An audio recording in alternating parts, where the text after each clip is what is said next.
আল্লাহ তাবারাক ওয়া তাআলা হযরত ইব্রাহিম আলাইহিস সালামকে একটাই পুত্র দিয়েছিলেন। প্রথমে কত দোয়া করার পর ৮০-৮৫ বছর বয়সে দোয়া করছেন, রব্বি হাবলি মিনাস সলিহিন, আল্লাহ তুমি আমাকে একটা নেক সন্তান দাও।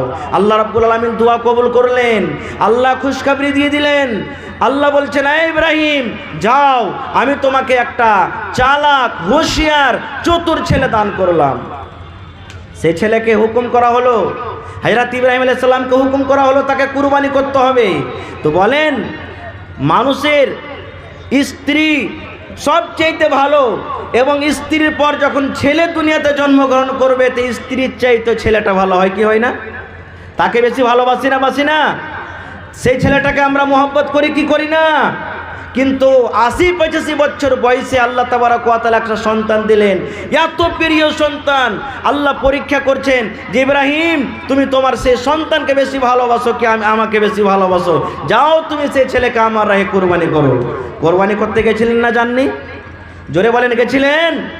কুরবানি করতে গেছিলেন। আল্লাহ তার অন্তর খরচ করব, কোন ধরনের মাল আমাদেরকে খরচ করতে হবে আল্লাহ তাবারাক ওয়া তাআলা সেটাও কোরআনে বলছেন, লান তানালুল বিররা হাত্তা তুনফিকু মিম্মা তুহিব্বুন। আল্লাহ তাবারাক ওয়া তাআলা বলেন, এরে পৃথিবীর মানুষ তোমরা কান করে শুনে নাও, তোমরা অতক্ষণ পর্যন্ত দান করে, খায়রাত করে, সাদকা করে অতক্ষণ পর্যন্ত তোমরা নেকি পেতে পারো না, অতক্ষণ পর্যন্ত তোমরা জান্নাত পেতে পারো না।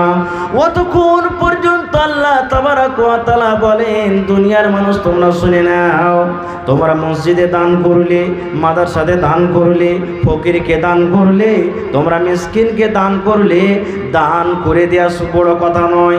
তোমরা দান করেছো, দান করে অতক্ষণ পর্যন্ত আমার নৈকট্য লাভ করতে পারো না, দান করে অতক্ষণ পর্যন্ত আমাকে রাজি করতে পারো না, দান করে অতক্ষণ পর্যন্ত তোমরা নেকির হকদার হইতে পারো না। আল্লাহ বলছেন, যতক্ষণ পর্যন্ত তোমরা তোমাদের প্রিয় মাল, ভালো মাল তোমরা আমার রাহে খরচ না করবে, অতক্ষণ পর্যন্ত তোমরা নেকি পেতে পারো না। এবং শুধু তাও নাই রে বন্ধু, আল্লাহ তাবারাক ওয়া তাআলা সাথে সাথে আরো বলছেন, ওয়া মা তুনফিকু মিন শাইইন ফাইন্নাল্লাহা বিহি আলিম। আল্লাহ রাব্বুল আলামিন বলেন, দুনিয়ার মানুষ রে, তোমরা আল্লাহ তাবারাক ওয়া তাআলার রাহে যা কিছু খরচ করো, ধান খরচ করো, টাকা খরচ করো, গম খরচ করো, কালাই খরচ করো, যা কিছু তোমরা খরচ করছো আল্লাহ তাবারাক ওয়া তাআলা বলেন, আমি সব কিছু আমি জানতে পারি। আল্লাহ জানতে পারে না? পারে না? জোরে বলে। রাতের অন্ধকারে যদি আমরা দান করি তা আল্লাহ জানতে পারে না? পারে না? দিনের বেলাতে যদি আমরা দান করি আল্লাহ জানতে পারে না? পারে না? পারি। আল্লাহ তাবারাক ওয়া তাআলা কতটুক দেখতে পান, জানতে পান জানেন? একটা হাদিসের কথা শুনেন।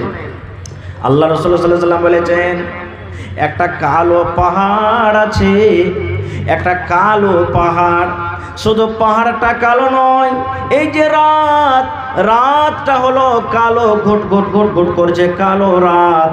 আল্লাহ রাসূল বলেছেন, কালো রাত, পাহাড়টা হলো কালো, আর পাহাড়ের ওপরে যে পাথরগুলো আছে সেটা হলো কালো। বন্ধুরে আমার, এবং ওই পাথরের ওপরে একটা পিপিলিকা, যাকে আমরা পিঁপড়া বলি, ওই পিঁপড়াটা হলো কালো। তাহলে 4 রকম কালো হয়ে গেল। রাতটা হলো কালো, এবং রাতের সাথে সাথে পাহাড় হলো কালো, পাহাড়ের সাথে সাথে পাহাড়ের উপরে যে পাথরগুলো আছে সেটা হলো কালো। এবং 4 নম্বরে বলছেন, ওই পাথরের উপরে যে পিপিলিকা চলে, পিপিলিকা হাঁটে, পিপিলিকা চলে, সেটা হলো কালো। আল্লাহর নবী বলেছেন, এরে উম্মত, কালো রাতে, কালো পাহাড়ে, কালো পাথরের উপরে কালো পিপিলিকা চলে। ওই পিপিলিকা যখন পাহাড়ের উপরে, পাথরের উপরে যখন চলে, ওই পিপিলিকার পায়ের তলাতে কত আওয়াজ হয়। আল্লাহ রাব্বুল আলামিন বলেন, দুনিয়ার মানুষ রে, আমি আল্লাহ 7 আকাশের উপরে আরশ থেকে সেই পিপিলিকার পায়ের আওয়াজ আমি আল্লাহ তাবারাক ওয়া তাআলা জানতে পারি। সুবহানাল্লাহ। তাহলে আল্লাহ তাবারাক ওয়া তাআলা এই একটা পিপিলিকা যে হাঁটছে তার পায়ের আওয়াজ যদি জানতে পারেন, তো আমি আপনি কি করছি এত বড় মানুষ আল্লাহ জানতে পারবেন না? জোরে বলেন, পারবেন না? পারবেন না? পারবে। এ ভাই মুসলমান, তাহলে দান করতে হবে, ভালো জিনিস দান করতে হবে। আর আমরা কি দান করি? বেশিরভাগই দেখবেন এই যে মাকের সিজন আসছে কিংবা ধানের সিজন যাচ্ছে, আমরা কি করব? ধান কেটে কেটে কেটে কেটে সব বিক্রি করে দিব, মাকে কেটে কেটে কেটে কেটে সব বিক্রি করে দিব। এবার তখন বাড়িতে তখন বলবো যে হ্যাঁ রে, ওসুল টসুল গালা কি বাহির করবি না, জাকাত গালা কি বাহির করবি না? তখন বলবে হ্যাঁ করতে হবে। তখন ওই আইগিনা ঝাড়ি দিয়ে, গলি ঝাড়ি দিয়ে, যেই মাকইটা ভালো হয়নি, মুচা ফুগলা হয়ে গেছে, দানা ভুয়া হয়ে গেছে, সেটা তখন আমরা ওসুল আর জাকাত বের করি। করে কি করি না? এই ভাই মুসলমান, এই ধরনেরই আল্লাহ তাবারাক ওয়া তাআলার রাহে যখন আমরা খরচ করব, তো আল্লাহ তাবারাক ওয়া তাআলা আমাদের অন্তর দেখছেন যে এই মুসলমান, তুমি তো খরচ করছো, কোন নিয়তে তুমি খরচ করছো, কোন মালটা তুমি খরচ করছো। ভাই আমার, যখন এই আয়াতটা নাজিল হলো, আল্লাহর নবীর একজন সাহাবী আবু তালহা রাদিয়াল্লাহু তাআলা আনহু দৌড়াতে দৌড়াতে আল্লাহ রাসূলের কাছে চলে গেলেন। যাওয়ার পর বলছেন, আল্লাহর নবী গো, আমি আবু তালহা আপনার সাহাবী নবী গো, আমি শুনতে পেলাম আল্লাহ তাবারাক ওয়া তাআলা আপনার উপরে একটা কোরআনের আয়াত নাজিল করে দিয়েছেন, লান তানালুল বিররা হাত্তা তুনফিকু মিম্মা তুহিব্বুন। তোমরা অতক্ষণ পর্যন্ত নেকি পেতে পারো না যতক্ষণ পর্যন্ত তোমাদের সবচেয়ে প্রিয় ভালোবাসা মাল, উত্তম মাল খরচ না করবে। আল্লাহ নবী গো, শুনতে পেলাম এই আয়াতটা আপনার পরে নাজিল হয়েছে নাকি? রাসূল বললেন, হ্যাঁ আমার পরে আয়াতটা নাজিল হয়েছে। যেমন কথাটা বলাম, সঙ্গে সঙ্গে মুসলমান হযরত আবু তালহা রাদিয়াল্লাহু তাআলা আনহুর একটা বাগান ছিল, সেই বাগানটার নাম হলো বাইরহা বাগান, বাগানের নাম হলো বাইরহা। সঙ্গে সঙ্গে কেওলা বাইরহা বাগানের কেওলা হাজির করে দিলেন। আল্লাহর নবী গো, আমি আবু তালহা এই মদিনার ভিতরে আমার আল্লাহ রাব্বুল আলামিন আমাকে যত মাল দিয়েছেন, যত জমি দিয়েছেন, যত সম্পদ দিয়েছেন, সেই মালের মধ্যে সবচেয়ে উত্তম মাল, উত্তম বাগান, উত্তম সম্পদ হলো আমার বাইরহা বাগান। আল্লাহ নবী গো, এই মাল আপনি নিয়ে এলেন, আর নেওয়ার পর আপনার যেখানে ইচ্ছা আপনি মালটাকে খরচ করে দিন। সুবহানাল্লাহ। সঙ্গে সঙ্গে হাজির করে দিলেন বাগান। আল্লাহ রাসূল সাল্লাল্লাহু আলাইহি ওয়াসাল্লাম বললেন যে যাও তোমার আত্মীয় স্বজনের মধ্যে মালটাকে তুমি বন্টন করে দাও গা। তো ভাইরা আমার, সাহাবায়ে কেরাম যেমনই কোরআনের আয়াত শুনতেন সঙ্গে সঙ্গে আমল করার চেষ্টা করেন। এবার আর একটু আগে চলেন, আমরা যদি মাল খরচ করি আল্লাহর রাহে, তাহলে কি লাভ আছে, কি উপকার আছে, কি ফায়দা আছে? টাইম খুব শর্ট ভাইয়ের জন্য আমি খুব শর্টে বলবো, দু চারটা মিসাল, দু চারটা উদাহরণ দেব। আপনারা বলেন তো, আপনাদের এলাকাতে, আপনাদের দেশে মহিলারা ঈদ বকরা ঈদের নামাজ ঈদগাহের মাঠে পড়ে কিংবা পুরুষদের মসজিদে তারা পড়ে? বলেন তো, ঈদ বকরা ঈদের নামাজ মহিলারা মসজিদে মসজিদে পড়ে কিংবা পুরুষদের সাথে ঈদগাহের মাঠে যায়? জোরে বলেন। ঈদগাহে যায়, মসজিদে। মুসলমান ঈদ কিংবা বকরা ঈদ, ঈদ কিংবা বকরা ঈদের দিন আল্লাহর নবী ঈদের মাঠে নামাজ পড়তে গেছেন, নামাজ পড়িতে চলে গেছেন নবীজি। আজকে যেমন আপনারা বসে বসে জালসা শুনছেন, ঠিক ফাঁকা ময়দানে আল্লাহর নবী ঈদের নামাজ পড়তে গেলেন। আগা দিকে পুরুষের কাতার, আগা দিকে পুরুষের সাফ, পিছন দিকে মহিলার কাতার, পিছন দিকে মহিলার লাইন। এবার নবীজি 2 রাকাত নামাজ পড়লেন। ঈদ বকরা ঈদের কয় রাকাত নামাজ?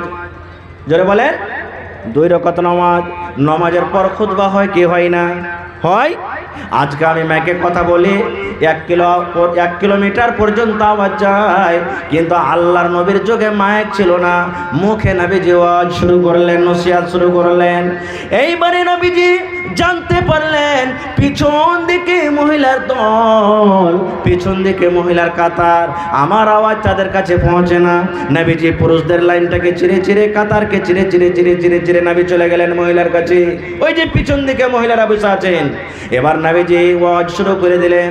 এ আমার মায়েরা খালারা কান করে শুনে নেন, আল্লাহ নবী ঈদগাহের মাঠে ওয়াজ শুরু করে দিলেন, ইয়া মাশারান নিসাই তাসাদ্দাকুনা ফাইন্নী উরিতুকুন্না আকসারা লিন-নার।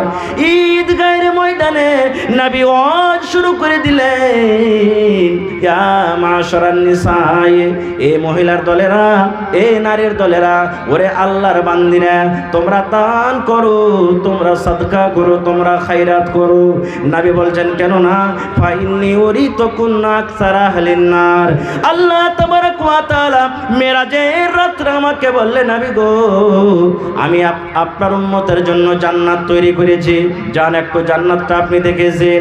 আল্লাহ রাসূল বললেন, মহিলা, আমি আল্লাহর কথা মতো হুকুম মতো জান্নাত ঘুরে ঘুরে ঘুরে ঘুরে ঘুরে ঘুরে দেখলাম।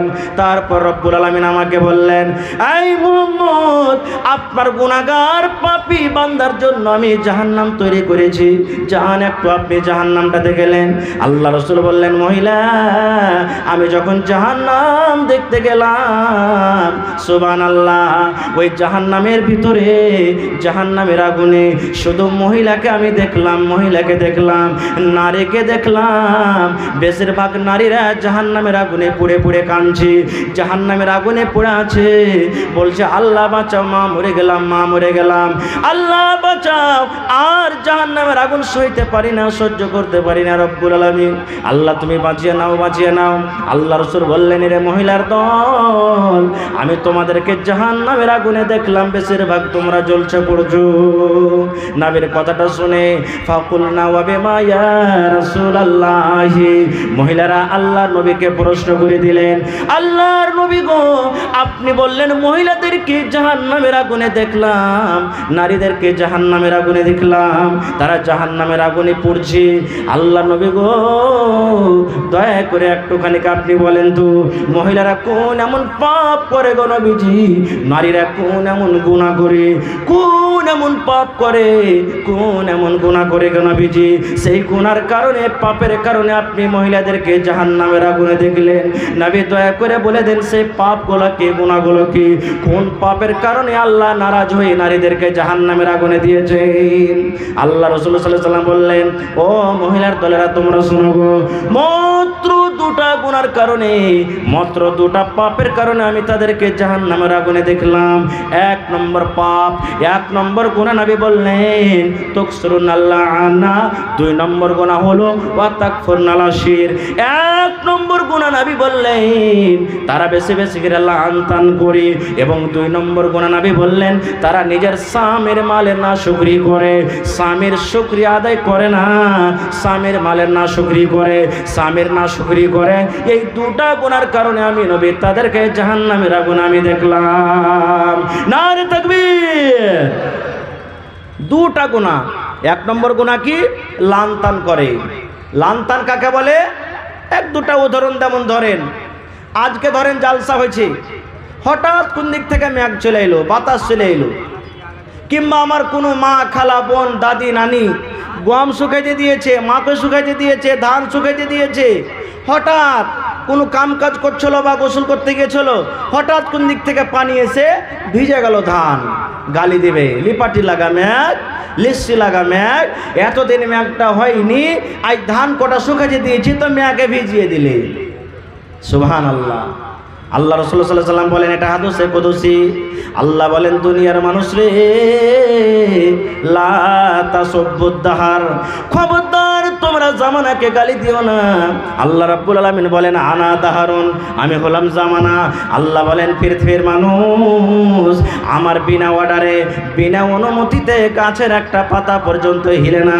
আল্লাহ বলেন, দুনিয়ার মানুষ রে, তোমরা যদি মেঘকে গালি দাও, আমি আল্লাহ আমাকে গালি দাও হলো। তোমরা যদি রোদকে গালি দাও, আমি আল্লাহ আমাকে গালি দাও হলো। তোমরা যদি গরমকে গালি দাও, আমি আল্লাহ আমাকে গালি দাও হলো। তোমরা যদি ঠান্ডাকে গালি দাও, আমি আল্লাহ আমাকে গালি দাও হলো। আল্লাহ বলেন, খবরদার খবরদার তোমরা জামানাকে গালি দিও না। শুধু মহিলারা বলে না, পুরুষেরা এইভাবে কথা বলে। নিজের কানে শুনে কথা বলছি ভাই, 2 দিন 4 দিন 5 দিনকার যদি এরকমভাবে গাজর লেগে যায়, মেঘ লেগে যায়, না ছুটে বর্ষা, কত ভাইকে দেখেছি নাউজুবিল্লাহি মিন জালিক সুম্মা নাউজুবিল্লাহি মিন জালিক, এই ধরনের ভাষা বলবে। হবে আল্লাহর কি পেট খারাপ হয়ে গেছে নাকি? সুবহানাল্লাহ। 1 নম্বর গুনাহ হলো এটা। 2 নম্বর নবী বলেন যে মহিলারা নিজের স্বামীর মালের নাশকরি করে। কিভাবে নাশকরি করে? ধরেন আমার কোনো ভাই, নানা, দাদু কালিকাপুর বাজার যাবেন, শ্যামাপুর বাজার যাবেন, কাঠিয়ার বাজার যাবেন, বাড়ি থেকে বের হয়েছেন, স্ত্রীটা বলছেন হালে মারমা কি হয়েছে? আমার কাপড়টা ছিঁড়ে গেছে জি, একটা ভালো একটা কাপড় গলা নিয়ে আসেন তো। কিংবা আমার এই হাতের চুড়ি গলা ভেঙে গেছে, 1 দর্জন চুড়ি গলা আপনি নিয়ে আসেন। এবার যদি আমার ভাইয়ের কাছে টাকা না থাকে, স্ত্রীকে যদি বলে হালে মারমা তুমি আজকে নিও না, ছেড়ে দাও, অন্যদিন তবে খাইনে দেবো, টাকা নাই, পকেট ফাঁকা আছে। মা খালারা কি বলবেন? ই হো তোমা, বুখারী শরীফের হাদিস, ই হো তোমা ই মিনসে ই ভাড়ুয়ার বাড়িতে এসে জীবনে কোনোদিন সুখ শান্তি আমি পেলাম না। খুব রে মায়েরা, খালা শুনেন, একদিন না পাওয়ার কারণে, একদিন কমে যাওয়ার কারণে আগেকার সমস্ত নিয়ামতকে আপনি ভুলে গেলেন। এই জন্য নবী বললেন, এরে মহিলার দল, তোমরা এই 2টা গুনাহ বেশি বেশি করে করো, তোমাদের দ্বারাতে পাপ 2টা বেশি বেশি হয়ে যায়। এই জন্য আল্লাহ তাবারক ওয়া তাআলা তোমাদেরকে জাহান্নামের আগুনে দিয়েছেন। তাই কি করতে হবে? তোমরা যদি জাহান্নামের আগুন থেকে বাঁচতে চাও, সেই জাহান্নাম থেকে তোমরা বাঁচতে চাও, রাসূল বললেন তোমরা দান করো, তোমরা সাদকা করো, তোমরা খায়রাত করো। দান করতে গেলে, সাদকা করতে গেলে আল্লাহ তাবারক ওয়া তাআলা তোমাদের এই ছোট ছোট গুনাহগুলোকে রব্বুল আলামিন maaf করে দিবেন। এবার রাসূল বললেন দান করো। মানুষ জালসা শুনতে যায়, টাকা নিয়ে যায়, নামাজ পড়তে টাকা নিয়ে যায়, 10, 20, 50, 100, 200 টাকা নিয়ে যায়। এই মায়েরা, খালারা শোনেন, নবী বললেন ঈদগাহের মাঠে তোমরা দান করো। হযরত বেলাল রাদিয়াল্লাহু তাআলা আনহু বলছেন, আমি তলিয়া বিছিয়ে দিলাম, গামছা বিছিয়ে দিলাম, রুমাল বিছিয়ে দিলাম, আর ওই মহিলারা ঈদগাহের মাঠে দান করতে শুরু করলো। কি কি দান করলেন জানেন? সুবহানাল্লাহ। যে টাকা পারলেন টাকা দান করলেন, যে কানের পারলেন কানের খুলে দিয়ে দিলেন, যে গলার পারলেন গলার খুলে দিয়ে দিলেন, যে হাতের বালা পারলেন বালা খুলে দিয়ে দিলেন, যে বালি পারলেন বালি দিয়ে দিলেন, যে নাকমণি পারলেন নাকমণি দিয়ে দিলেন, যে আংটি পারলেন আংটি দিয়ে দিলেন, যে পায়েল পারলেন পায়েল দিয়ে দিলেন। যার কাছে যা গয়নাগাটি ছিল খোলে খোলে খোলে খোলে সব আল্লাহর রাহে তারা দান করে দিলেন। আজকে মাদ্রাসার জালসা দেখি আমার কোনো মা, খালা, বোন, দিদি, নানি আছেন যে 10টা আংটি দান করতে পারবেন, গলা থেকে হার গলা দান করতে পারবেন, নাক থেকে নাকমণি দান করবেন, কানের বালি দান করতে পারবেন, কাঁসার বারতান, বদনা, পেয়ালা দান করতে পারবেন। দেখি ইনশাআল্লাহ দান আসবে। আর একটু আগে চলেন। এবার আপনারা বলবেন হাজি মাওলানা এই যে জালসা হয়েছে আপনারা বলছেন দান করো দান করো, তো দান করার কি হাদিস আছে? আল্লাহ রাসূল কি কোনোদিন সাহাবীর কাছে দান নিয়েছেন? 1 নম্বর হাদিসটা এটা যে রাসূল বলেছেন মহিলাদেরকে দান করো। এবার পুরুষদের কি হাদিস আছে? আছে। আল্লাহ রাসূল সাল্লাল্লাহু আলাইহি সাল্লাম একদিন সাহাবীরাকে বললেন তোমরা দান করো। সাহাবীরাকে বললেন দান করো। এবার দান শুধু করতে বললেন নবীজি। সাহাবীদের মধ্যে দান করার জন্য কত হুড়াহুড়ি লাগলো জানেন? সুবহানাল্লাহ। পাল্লাপাল্লি শুরু হয়ে গেল।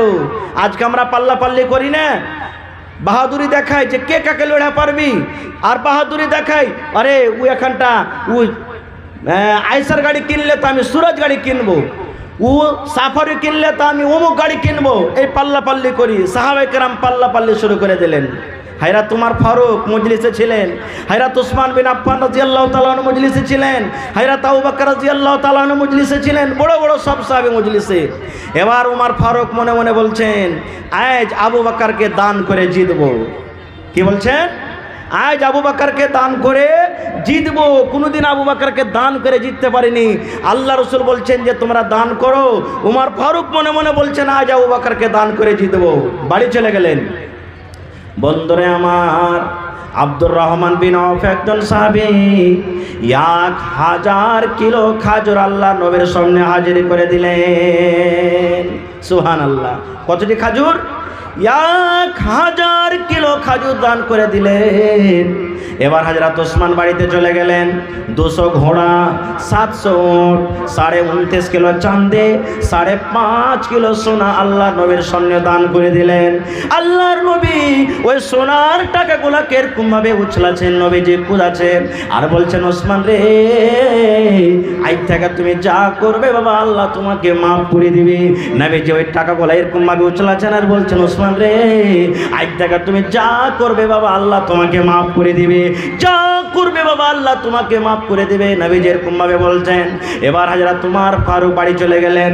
বাড়িতে যাওয়ার পর এবার হিসাব করতে শুরু করে দিলেন, আমার মাল কতটি আছে, উট কতটি আছে, বকরি কতটি আছে, খাজুরের বাগান কতটি আছে, জমি কতটি আছে। এবার হিসাব করতে শুরু করে দিলেন।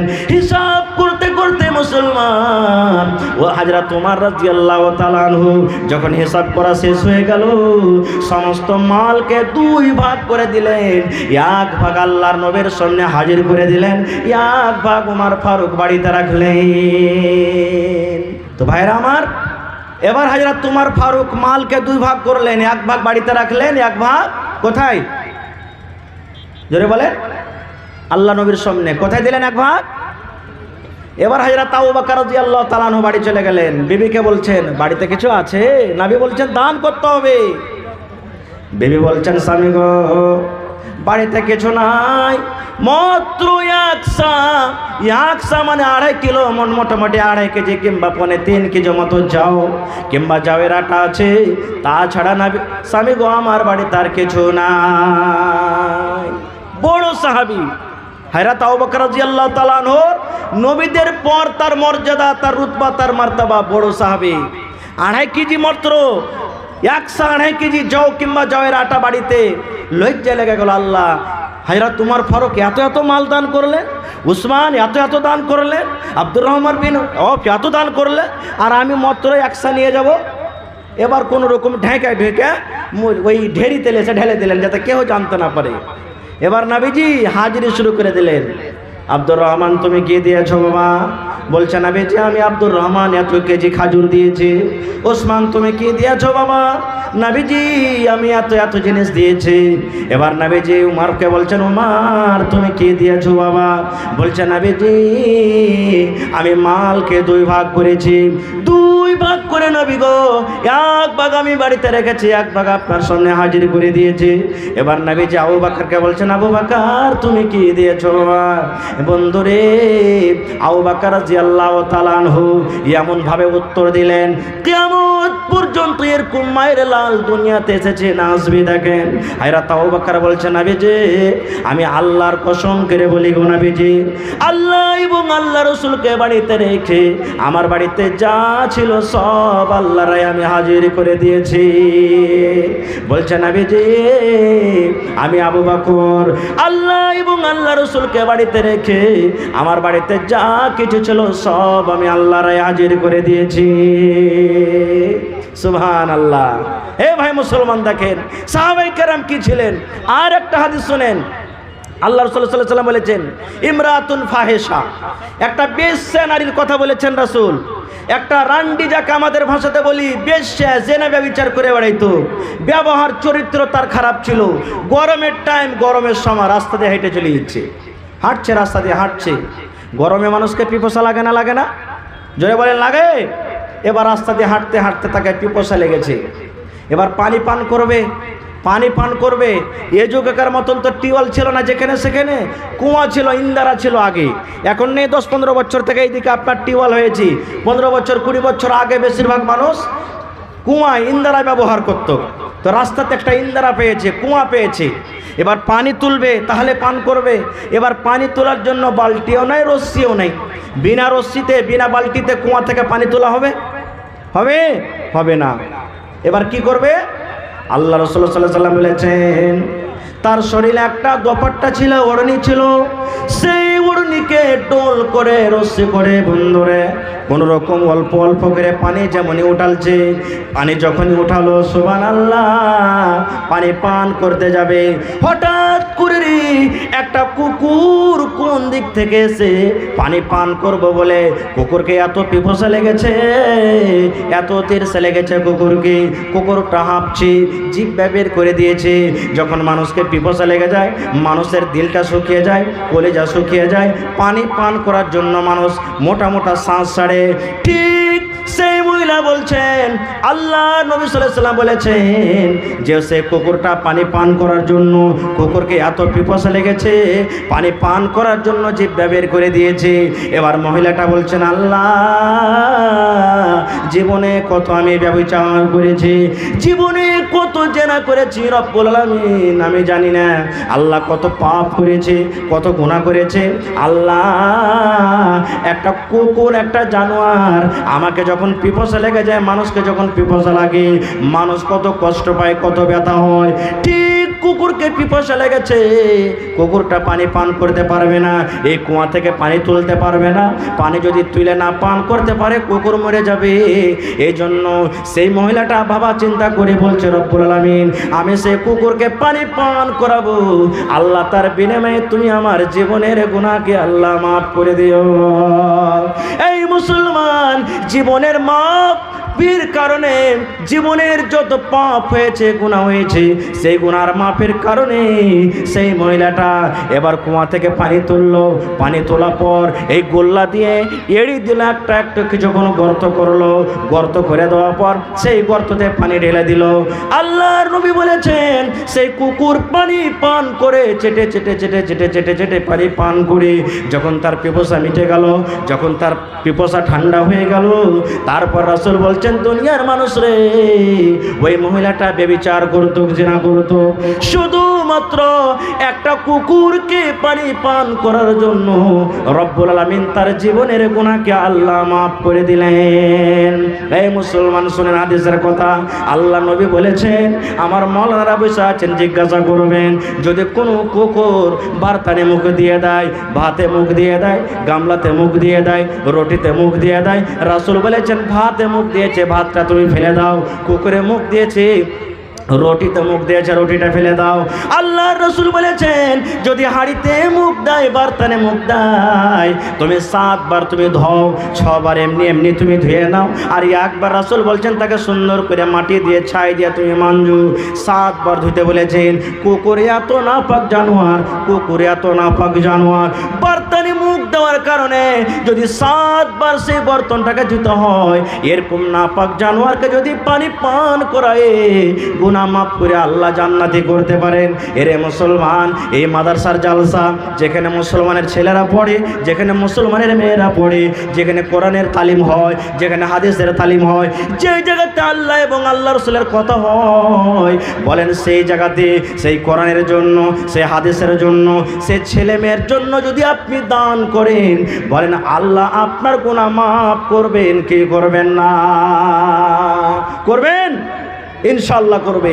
কুকুরকে পানি পান করে যদি আল্লাহ তাবারক ওয়া তাআলা গুনাহ মাফ করতে পারেন, তাহলে এই মাদ্রাসার জন্য যদি আপনি দান করেন 500, 5000, 10000, 20000, তাহলে বলেন আল্লাহ গুনাহ মাফ করবেন কি করবেন না? করবেন। ভাইরা আমার, তাহলে দেখি এই মাদ্রাসার প্রতি মহব্বত ভালোবাসা কার আছে, আজকে আমাকে দেখাইতে হবে।